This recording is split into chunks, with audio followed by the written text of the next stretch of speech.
forgets what warmth ever felt like. It was that winter when the mountain men spoke in lowered voices. They said the strong winds were too soon. Even the wind was broken. And at the edge of that wide white silence, there stood a small cabin, odd-shaped, thick-walled, and entirely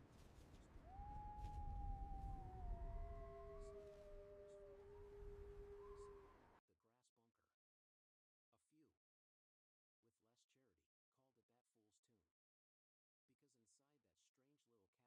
that fool's tomb. Because inside that strange little cabin lived a man who did things differently. The shot holds tension, reinforcing frontier assumptions. In this land, a cold...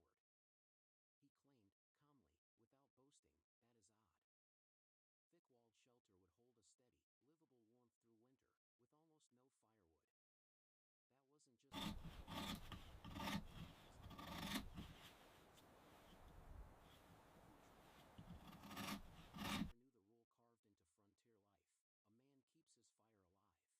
stones darker than coal, bundles of high mountain grass, and lengths of rough lumber up a lonely slope, men laughed harder. When he packed the other walls with dried grass, so thick a man could punch them and not make a dent, the laughter turned to shaking heads. No one believed him. No one even tried.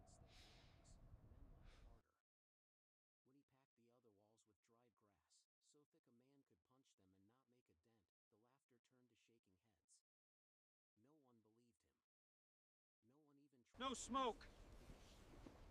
He's a dead man! According to him, would stay warm even when the hearth went cold. And as the first hard winds of November scraped across the valley, as the sky dimmed early each afternoon, as the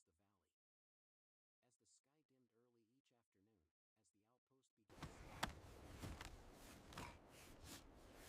anything reasonable. The men at the outpost watched his chimney with worry, then frustration. And finally the grim certainty frontier life This is the story of how one mountain man's stupid wall trick kept his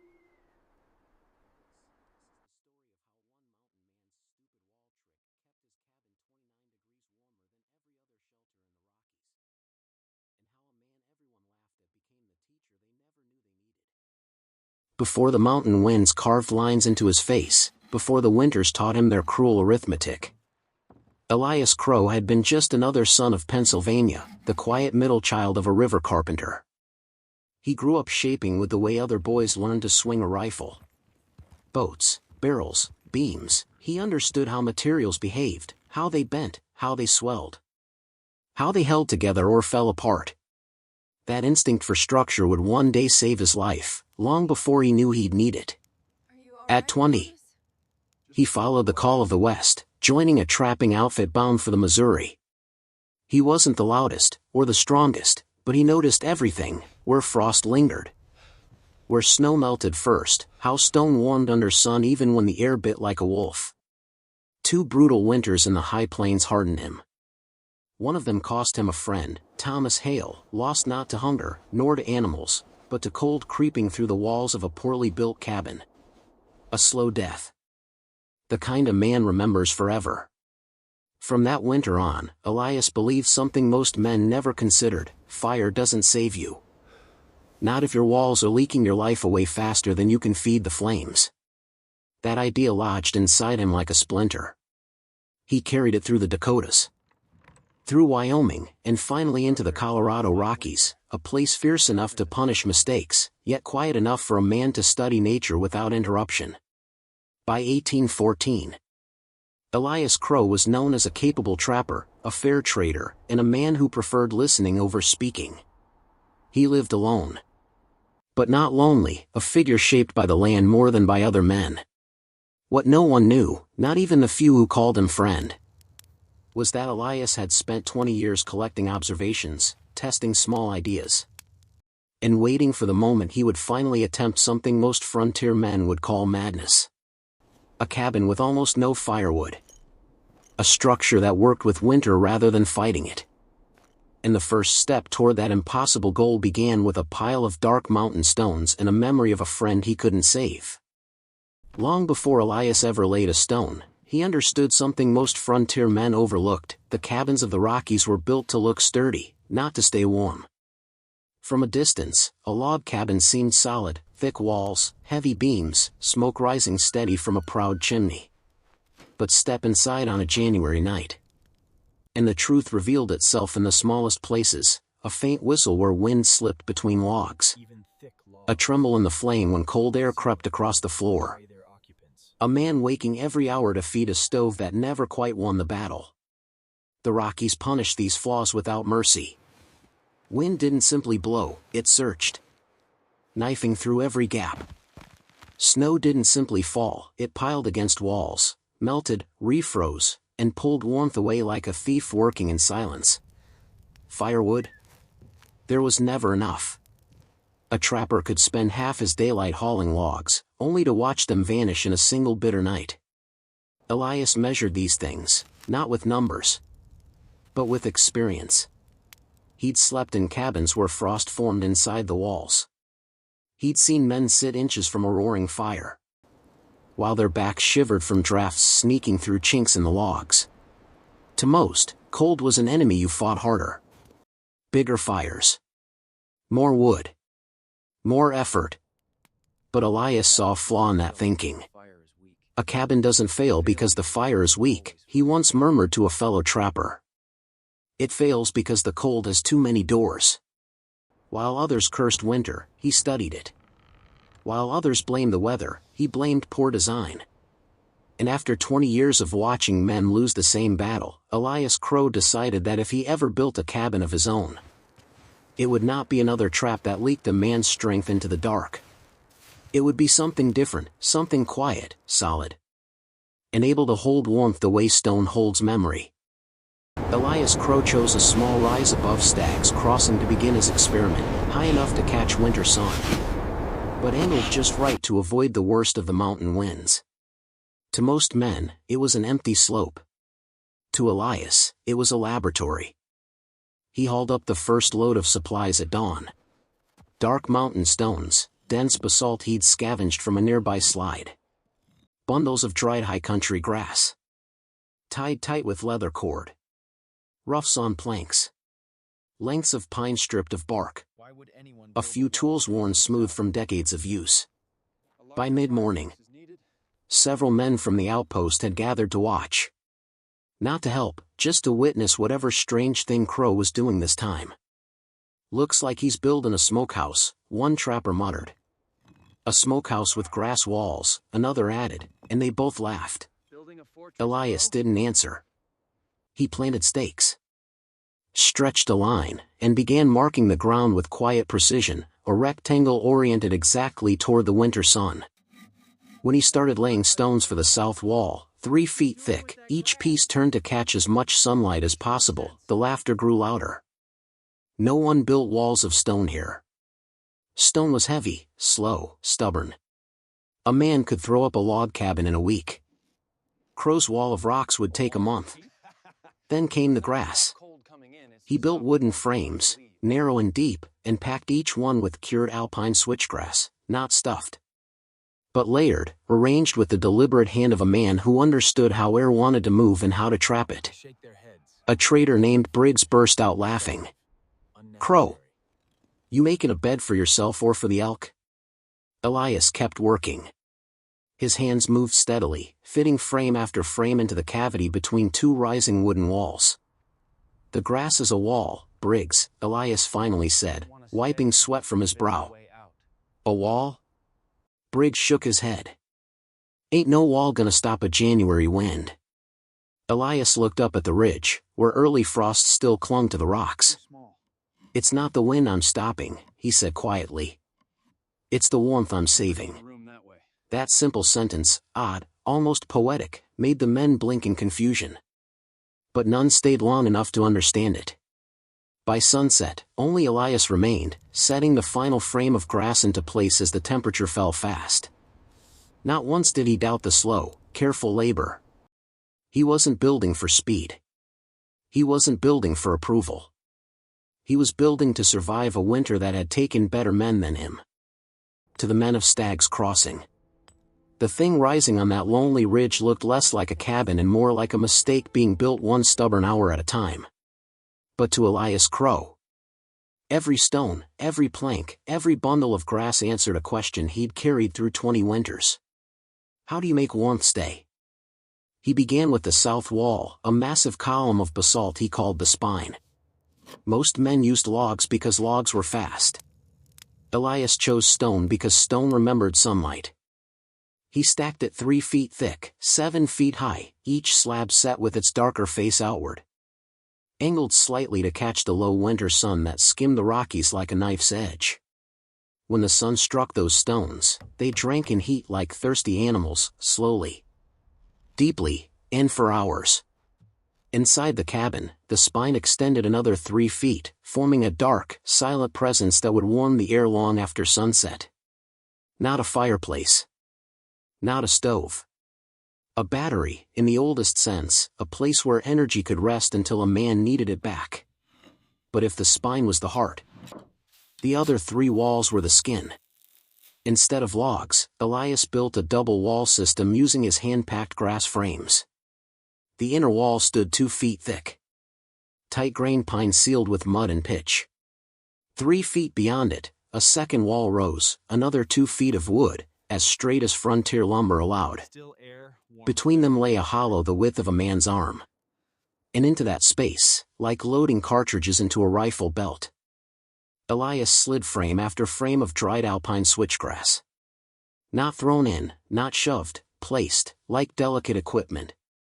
Each frame was uniform, pine boards forming a 2-foot square box, filled with grass layered loosely enough to keep thousands of tiny air pockets intact. Still air was the secret, Elias knew that. Grass alone didn't insulate. Air didn't insulate. But trapped together, motionless, they became a wall stronger than any log. The onlookers scoffed. Grass don't stop cold, Crowe. It'll rot in a month. You're stuffing pillows, not building walls. Elias didn't argue. He simply set another frame in place, tapping it snug with the heel of his hand. Cold travels like a thief, he finally said, almost to himself. Not through what it touches, but through the air that moves. Stop the air, and the cold gets lost. To frontier men, it was nonsense. To Elias, it was physics, learned not from books, but from watching heat vanish night after night in cabins built too quickly. Above the walls, he built a roof as heavy as a sleeping bison, thick beams, thick planks, then a packed layer of clay and sod nearly a foot deep. A living roof. Slow to heat, slow to cool. A shield against summer, a blanket in winter. Finally came the sun-trap windows, 3 narrow panes on the south wall, set deep in the stone like tunnels. Too small to lose heat, but perfectly angled to funnel sunlight onto the spine from dawn until the last orange light slid behind the peaks. Every feature had a reason. Every reason whispered the same idea: fire is a tool. But design is survival. And though no one understood it yet, Elias Crowe had just built one of the most advanced passive solar cabins the American frontier would ever see. Most men on the frontier didn't talk about heat transfer or thermal mass. They talked about staying alive. But Elias Crowe, without charts or schooling, understood the same principles a modern engineer would recognize today. He learned them the only way the mountains allowed, by freezing, observing, and refusing to make the same mistake twice. 1. Still air. The invisible wall cold doesn't travel through wood or grass as quickly as most people think. It travels through air that moves. A typical log cabin leaked heat like a basket leaks water, through gaps, cracks, loose bark, poorly fitted corners. Once air starts moving, cold rides along with it. Elias's double wall design stopped that movement. Each grass-filled frame held thousands of tiny pockets of trapped, motionless air. Still air is one of nature's finest insulators. It slows conduction, halts convection, and turns a simple wall into a barrier 3 to 4 times more effective than logs. The men who mocked his grass didn't understand they were laughing at the frontier's version of a modern insulated wall. 2. Thermal mass, a stone that remembers heat. The spine wall, Elias's 3-foot-thick basalt slab, worked on a principle simple to explain but brilliant to harness. Stone absorbs heat slowly and releases it slowly. When sunlight struck the spine, especially in winter when the sun sits low, it sank deep into the stone like warmth sinking into muscle. Hours after dusk, long after the world darkened and frost crept across the ground, the stone still radiated a steady, gentle heat back into the cabin. Most cabins lost their warmth the moment the fire died. Elias's cabin kept breathing heat through the night, a second sun glowing from within. 3. Sun-trap windows, light as fuel. 3 narrow south-facing windows focused winter sunlight directly onto the spine and stone floor. Even on cold days, sunlight carries more energy than a full armload of firewood. Frontiersmen didn't think that way, but Elias did. He wasn't burning logs. He was burning daylight. 4. The tight shell, fighting infiltration. Wind infiltration, drafts slipping through wall seams, was the silent killer of frontier cabins. Elias sealed every gap with pine pitch, mud, and overlapping joints. A tight shell meant heat stayed where it belonged. Good design, not a big fire, kept a man warm.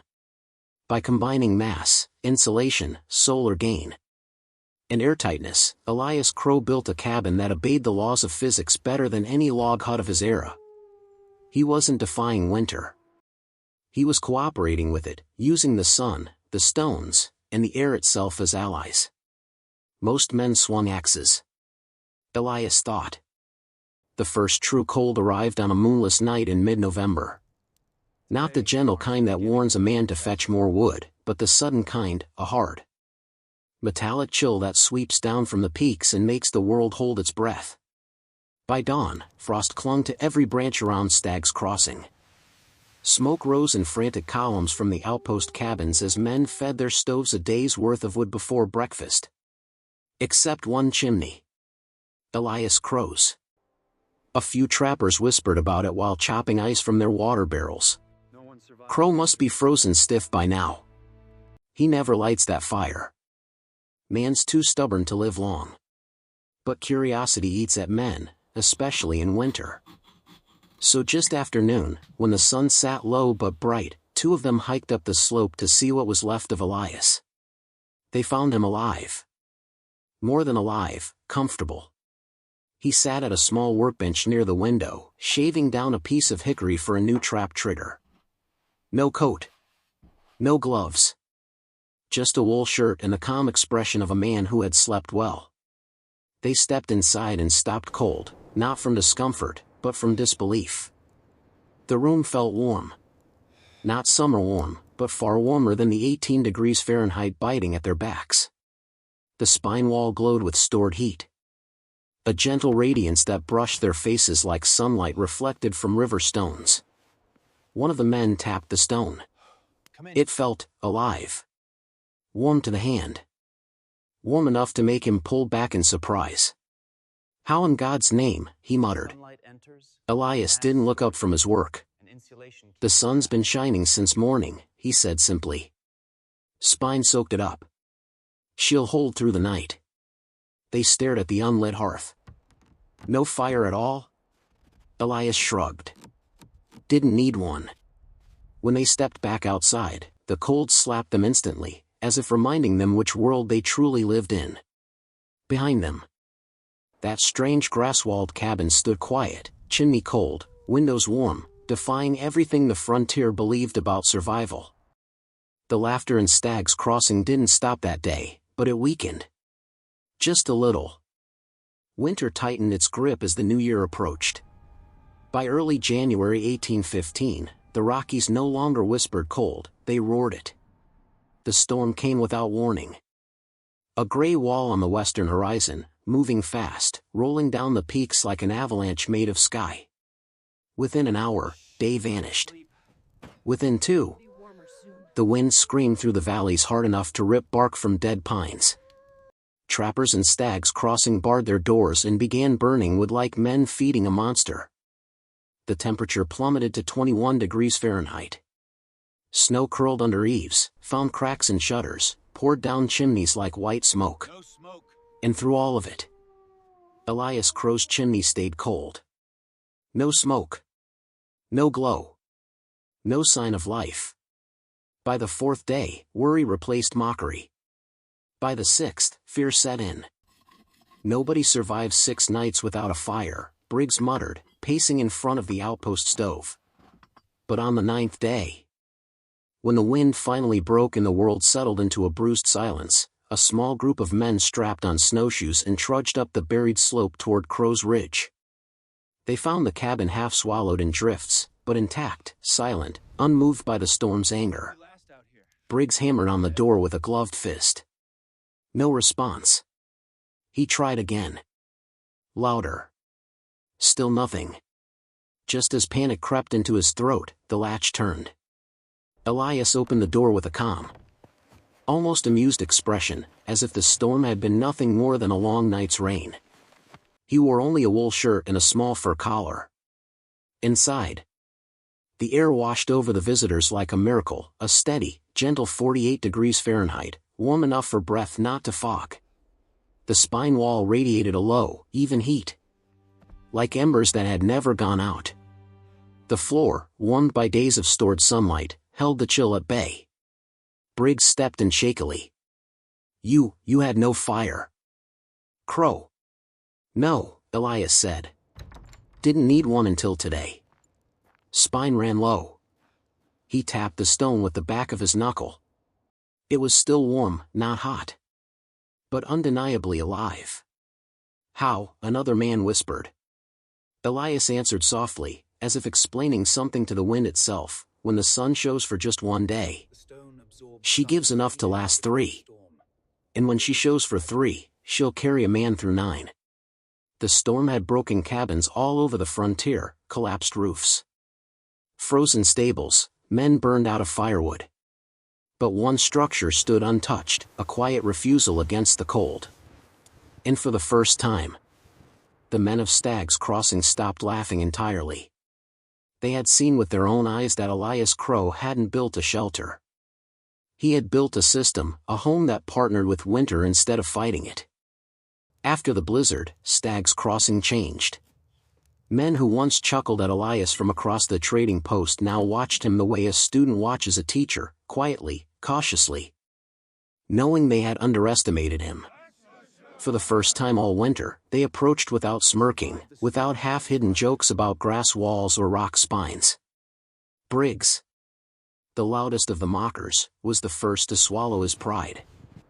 He climbed the ridge late one afternoon while Elias was smoothing clay over the interior joints of the north wall. Briggs stood at the doorway for a long moment. Hat in hand, eyes lowered, as if stepping into a chapel. "I need to know how you did it," he finally said. He was right. "No man's stove kept a cabin warm through that storm. Not one.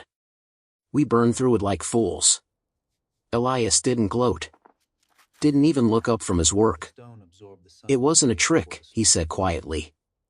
"Just understanding the cold, and not fighting what can't be fought." Within days, others followed. Trappers, hunters, a pair of homesteaders, all asking questions, all trying to make sense of a cabin that seemed to rewrite the rules.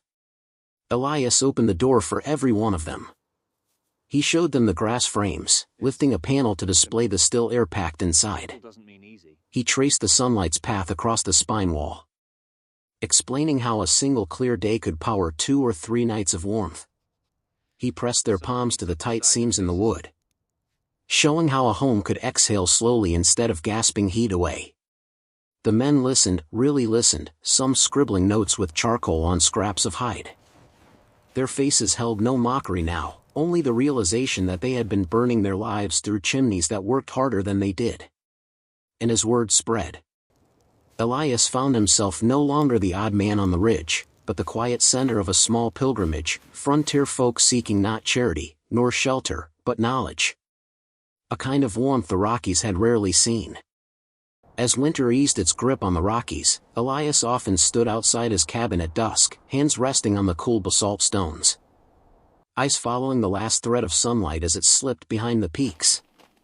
He wasn't admiring his own work. He was remembering the lessons that brought him here. Most men on the frontier believed that survival came from strength, swinging heavier axes, building bigger fires, enduring more than the man beside them. But Elias had learned something quieter, something the wilderness whispered only to those patient enough to hear it: the mountain doesn't reward force. It rewards understanding. He thought of Thomas Hale, his old friend lost years earlier in a cabin built too quickly. Too carelessly, the night the cold slipped through the walls faster than fire could chase it away. That memory shaped him more deeply than the tools he carried. While others fought winter like an enemy to be conquered, Elias treated it like a teacher, a stern one, but fair.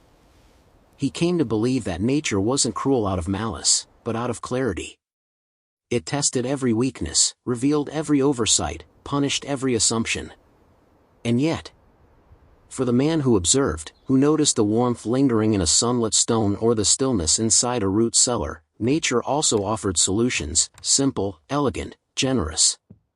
Standing at the ridge, Elias murmured a thought he never shared aloud: a fire warms a night, but knowledge warms a lifetime. Perhaps that was why his cabin worked when others failed. Not because he was clever, not because he was lucky, but because he listened, really listened, to what the land had been trying to say all along. In the end, the laughter of men had never shaped Elias Crowe. But the silence of winter always had. Elias Crowe never sought recognition. He didn't travel to towns to boast about his cabin, nor carve his name into ledgers at trading posts. He lived the only way he knew, quietly, deliberately, with respect for the land that shaped him. And yet, without meaning to, he left a trail history could not quite erase. After that brutal winter, trappers and homesteaders around Stagg's Crossing began copying pieces of Elias's design: a thicker south wall here, a grass-filled cavity there, a tighter seam around a doorframe. Few had the patience to build the full system, but even partial attempts transformed their winters. Cabins held heat longer. Drafts vanished. Families used half the firewood they once burned. Elias helped anyone who asked. Sometimes he fixed mistakes on their walls. Sometimes he simply shared a principle written on a scrap of hide. And during the long quiet evenings of 1816, he wrote down everything he knew: sketches, notes. Small lessons earned by frozen fingers and careful eyes. He called it Crowe's Winter Notes. 20 pages, bound with twine, given freely to anyone curious enough to learn. For decades, that booklet passed from trapper to settler, settler to surveyor, surveyor to a handful of early architects pushing westward. By the late 1800s, the original cabin on the ridge had weathered into silence. The roof sank under years of snow. Grass walls settled back into the earth. The spine still stood for a time, until one spring thaw finally claimed it. But knowledge has a way of outliving stone. A historian found a surviving copy of Winter Notes in 1902, and later researchers recognized Elias's principles as early, untaught expressions of passive solar design, techniques modern architects would not formally describe for another century. Elias never knew he was ahead of his time. He only knew he wanted to stay warm without letting winter steal more lives. And sometimes, that is enough to change the world quietly. More than 2 centuries have passed since Elias Crowe built his strange little cabin on a ridge above Stagg's Crossing. The world has changed, our tools, our materials, our conveniences. But the principles he lived by, those haven't aged a day. Modern builders call it passive solar design.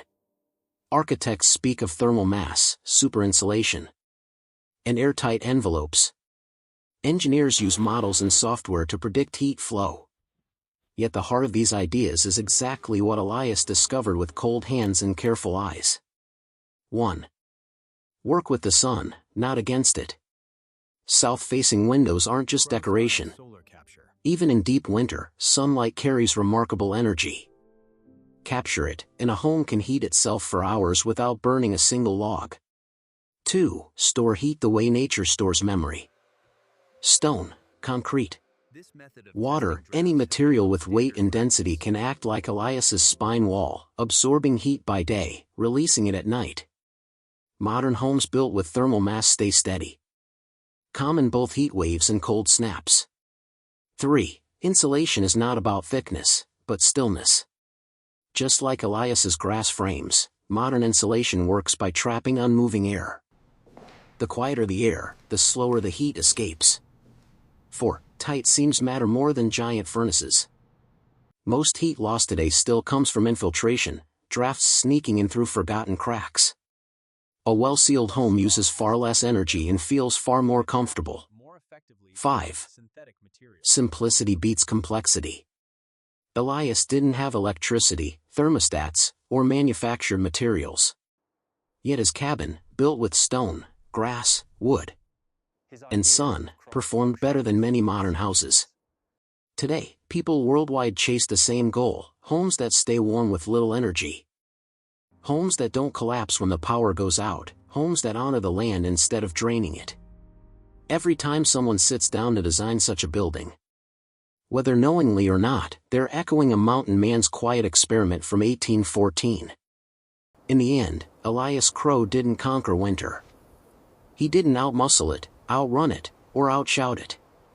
He simply learned to cooperate with it, to listen to what the land offered, and to build in a way that honored those lessons. The cabin he raised on that ridge is long gone now.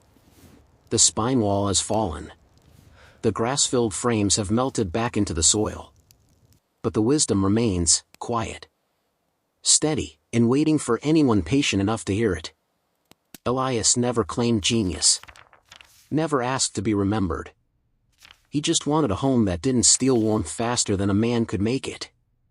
And somehow, that simple desire carried him further than all the axes, stoves, and roaring hearths of his age. So if this story has given you something, a spark, a thought, a new way of seeing old problems, then maybe that's Elias's real legacy.